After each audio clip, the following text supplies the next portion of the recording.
मेरा शुभ नाम राजेश देवनार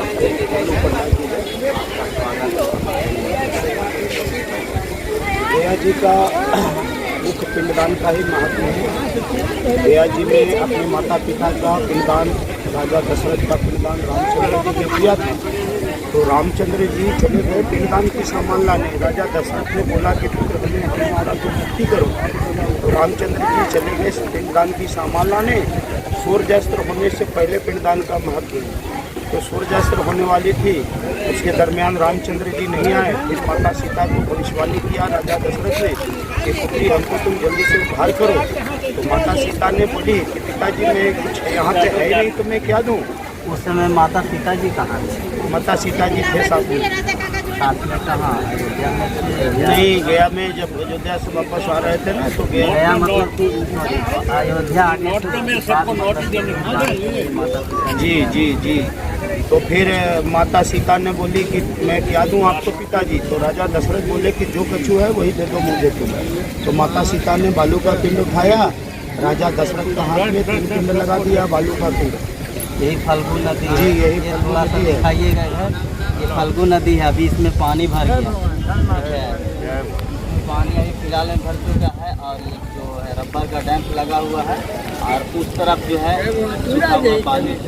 चलिए और कुछ बताइए बाबा, मतलब विष्णु पथ में तो माता सीता जब पिंडदान किया तो रामचंद्र जी पिंड का सामान लेकर के आए। तो माता सीता ने बोला कि हमने पिंडदान दे दिया। तो राजा रामचंद्र जी बोले कि पिंडदान तुमने दे दिया, कोई साक्षी गवाह है? तो माता सीता बोली कि ये 5 लोग हैं साक्षी में, इनसे पूछा जाए। तो पहला साक्षी था फल्गु जी। पहला था फल्गु जी, आगे से वाह भगवान वाह। ब्राह्मण, तीसरा तुलसी वृक्ष, चौथा गाय, 5वां बट वृक्ष। तो पहला पूछा गया फल्गु जी से, तो फल्गु जी ने झूठ बोल दिया। फाल्गु जी जी यही फल्गु रिवर। तो इन्होंने पिंडदान बोला कि हमने देते हुए नहीं देखा। तो माता सीता ने इनको श्राप दे दिया।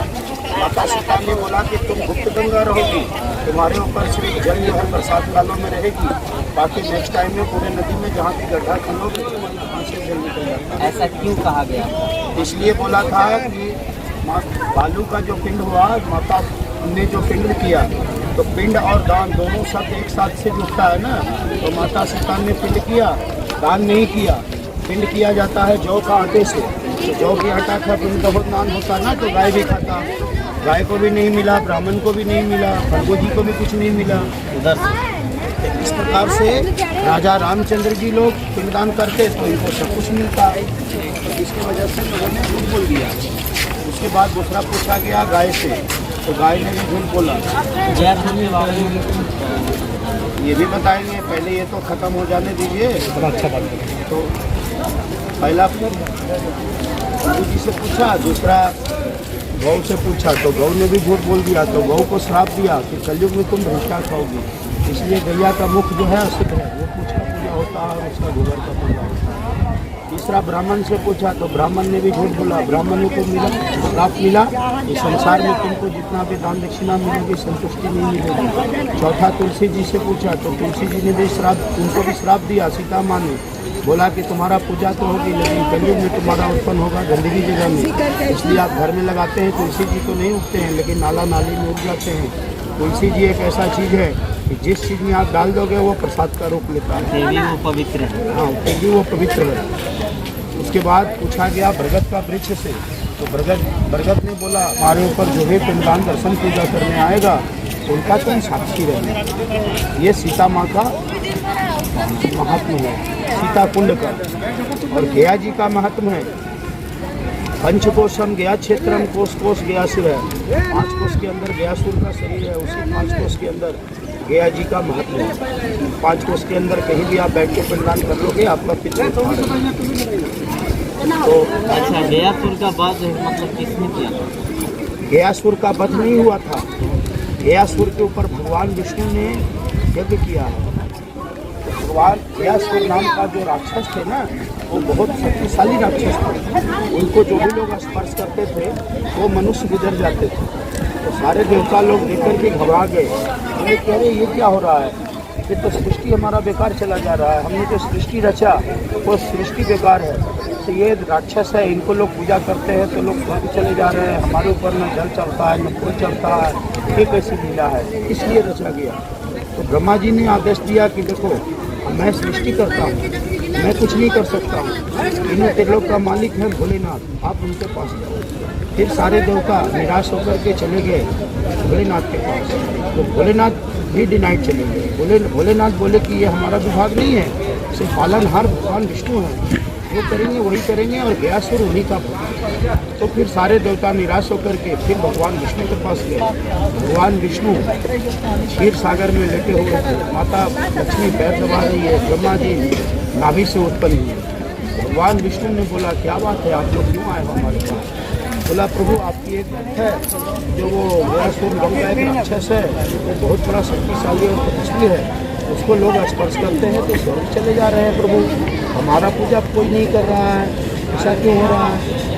भगवान बोले कि ठीक है, तुम विष्णु ही देवता हो, सब लोग फल्गु नदी का रूप धारण करके नदी में विराजमान हो जाओ, मैं पहुँचता हूँ। भगवान विष्णु आए साधु का रूप में।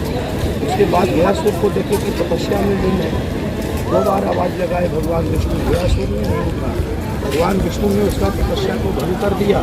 फिर गयासुर ने क्रोधित होकर के उड़ गया, बोला कि हम तुमको नष्ट कर देंगे, तुम कौन ऐसा? भगवान विष्णु जी। तो फिर भगवान विष्णु ने अपना शंख चक्र ध्वजा पद्म में विराजमान हो गए। तब गयासुर ने पैर पकड़ लिया और गयासुर बोला प्रभु मैं क्षमा चाहता हूँ, मैं नहीं जान पाया कि आप मुझे बुला लिया होता, क्या बात है आप मेरे पास आए? भगवान विष्णु ने हंसते हुए बोलते हैं कि देखो गयासुर, मैं एक यज्ञ करना चाहता हूँ और मुझे कहीं धरती पर शुभ स्थान नहीं मिलेगा, तो मैं चाहता हूँ कि तुम अपना शरीर को अर्पण करो और मैं तुम्हारे ऊपर यज्ञ करूँगा। गयासुर 2 मिनट के लिए सोचने लगा और सोचने के बाद बोला कि मैं तो ऐसी शक्तिशाली हूँ, स्वयं नारायण हमारे ऊपर यज्ञ करेंगे तो मेरी शक्तियाँ और बढ़ेगी। भगवान को अर्पण करना चाहिए। भगवान को अर्पण कर दिया। तो यहाँ से 75 किलोमीटर दूरी पर झारखंड है, वहाँ एक बलेश्वरी पहाड़, वहाँ से कोलाहल पर्वत लाया गया। उस कोलाहल पर्वत को कहते हैं तो वहाँ भारत में 5 पांडव जहाँ गोलियाँ चलाई उसी को नाम है कोलाहल। यहाँ से कोलाहल पर्वत को लाया गया, गयासुर के शरीर को निकाल गया, सारे देवता यहाँ विराजमान हो गए। उसके बाद भगवान विष्णु ने यज्ञ शुरू किया। यज्ञ शुरू करने के बाद समाप्ति होती है तो भगवान सारे लोग उठ जाते हैं, चाहे भगवान पूजा करें या देवता पूजा करें या कृष्ण पूजा करने के बाद उठ जाते हैं। तो गयासुर भी उठने लगा तो भगवान का सारा सिंहासन हिलने लगा। फिर भगवान विष्णु ने क्या किया कि अपने दाहिना चरण को उसके सीने पर रख दिया। सीने पर रखने के बाद गयासुर शांत हो गए और गयासुर बोले कि प्रभु ये कैसी लीला है, ये आप मेरे साथ क्या कर रहे हो? तो भगवान विष्णु ने हंसते हुए बोलते हैं कि देखो गयासुर, मैं जो यज्ञ किया हूँ तुम्हारे ऊपर, मैं चाहता हूँ कि यह स्थान तुम्हारे नाम से निर्धारित किया जाए। तुमको जो हमसे वरदान मांगना है वो हमसे वरदान मांगना। तो गयासुर ने 2 वरदान मांगा, एक मुंड और एक पिंड। मुंड का मतलब होता है डेड बॉडी जो अपने शमशान घाट में जलते हैं, ऐसे में बहुत सारे यहाँ। उसके बाद मुंड का पिंड का मतलब होता है पिंडराज, जो भगवान विष्णु के चरण पर, आपके चरण पर पिंड चढ़ेगा तो हमारी भी मुक्ति मिलेगी और आपको भी मुक्ति मिलेगी। तो गयासुर जो है इसका ये पिंडराज गया को मतलब गयासुर कहा गया। और जो अपने माता पिता को, जो पुत्र अपने माता पिता को पिंडदान नहीं करता है वो पुत्र के समान नहीं होते हैं, वो मूत्र के गिनती में आते हैं। क्योंकि जो पुत्र असली है वो अपने माता पिता को ही पिंडदान करते हैं। और जो व्यक्ति खाए कमाए मर गए वो उसका जीवन बेकार है, उसको ऊपर में भी नर्क मिलेगा, स्वर्ग का नसीब उसको नहीं होता। क्योंकि पिंडदान करने से ही, पिंड करने में, पिंड में जो भी व्यक्ति मरते हैं उस पिंड में उसका आकार बनता है, उसी आकार से भगवान देखते हैं, तब उसको उस रूप में चला दिया जाता है। इसी को कहते हैं पितृदोष।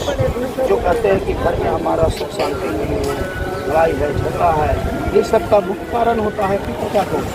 लोग कमाते हैं, खाते हैं, मर जाते हैं, ये नहीं सोचते हैं कि हमारे माता जी 9 महीना हमारे रखा है, पाला पोसा खाना लिखाया है, हम भी अपने माता पिता के लिए कुछ करें। लेकिन यहाँ तो 50% लोग नास्तिक हो चुके हैं। 50% नहीं, 95 95% 5% लोग हैं जो है मतलब इस पे ध्यान देते हैं। असली श्रवण कुमार वही है जो गया जी यहाँ करके अपनी माता पिता को उठाता। आज आप करोगे, कल आपका भी बच्चे आप नहीं करोगे तो जीवन भर आप ही भटकोगे, आपके पिता भी भटकोगे। अरे भविष्य में मुक्ति उनको नहीं मिलने जा रहा। चलिए सर, आपसे मिल के और बातचीत करके